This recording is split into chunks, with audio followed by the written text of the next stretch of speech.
It's December 30, 2018, Week 17. The location, M&T Bank Stadium in Baltimore, Maryland.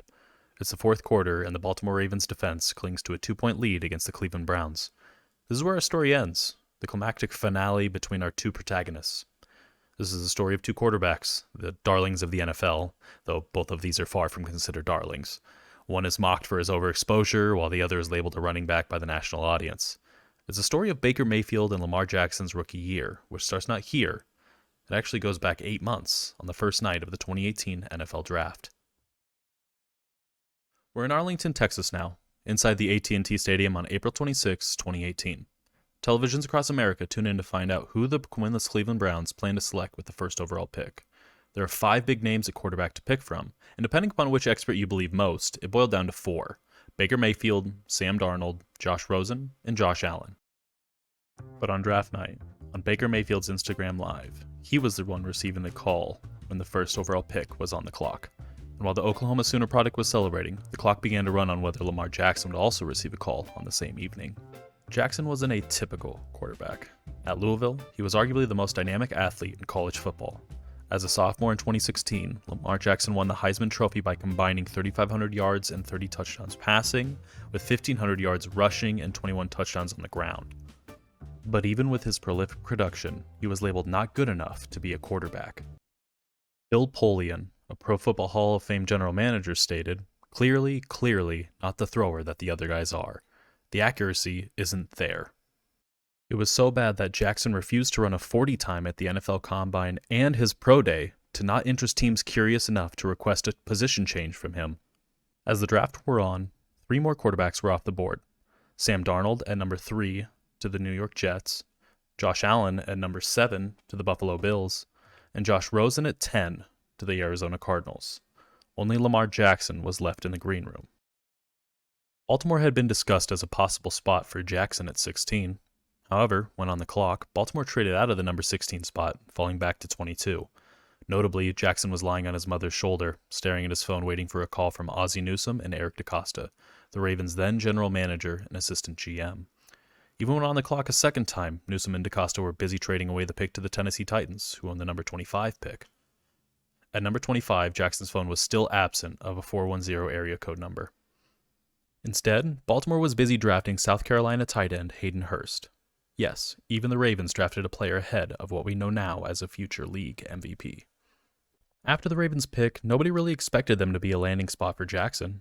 After all, they just traded down twice to take a tight end, which was a move many expected to be for veteran quarterback Joe Flacco.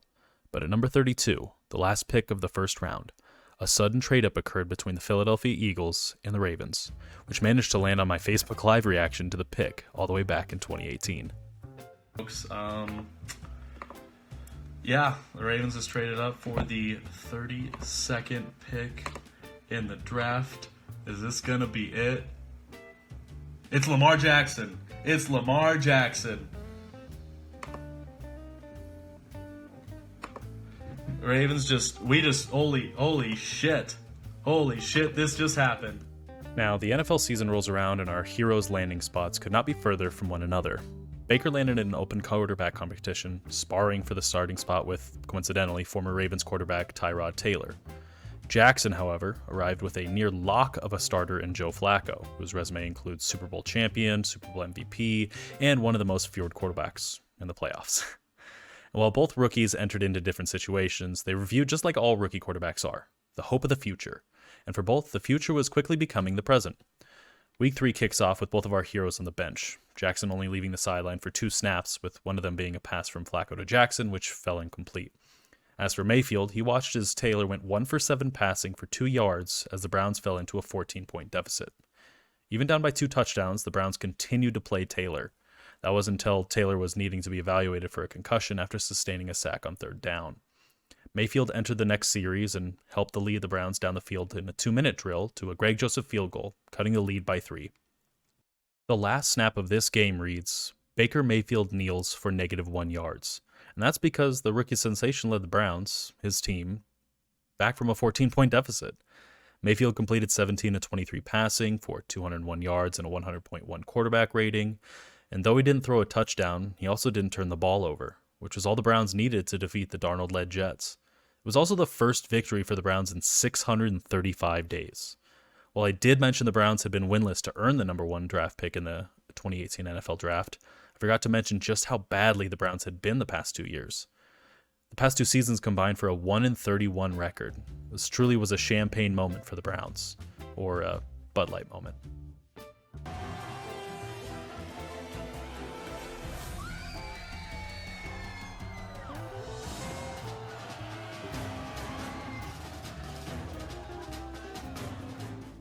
While Baker Mayfield began his start in Week 3, Lamar Jackson was awkwardly in and out of the lineup throughout the course of the 2018 season.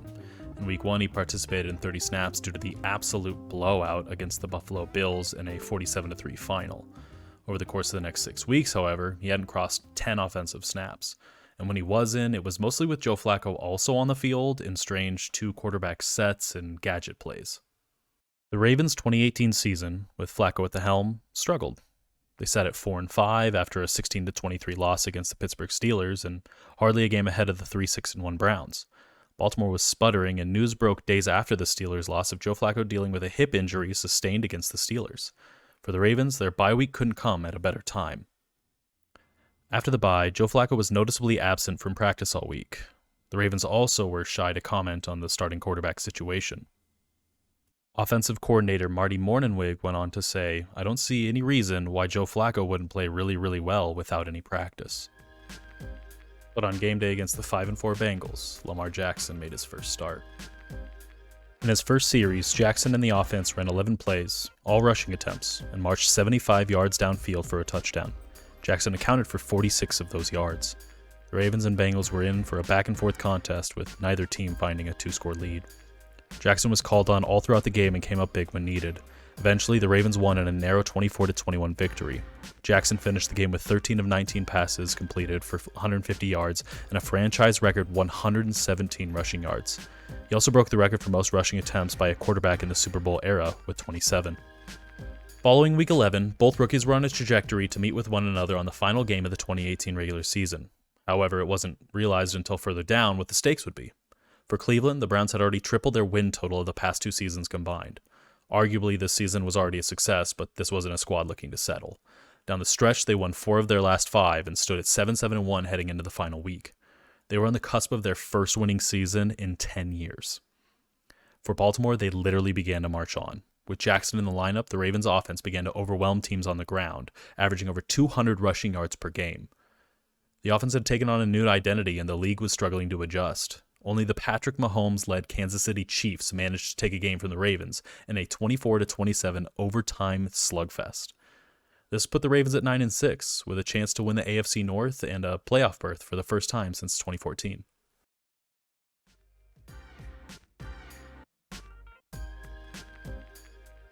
We're back, folks. December 30, 2018. M&T Bank Stadium, where the Cleveland Browns and Baltimore Ravens square off in their final regular season matchup. The rookie quarterback bout has arrived. The first half was nearly all Ravens. Their first 4 drives ended in a field goal, touchdown, and field goal. By the end of the first half, the Ravens took a rather commanding 20-7 lead.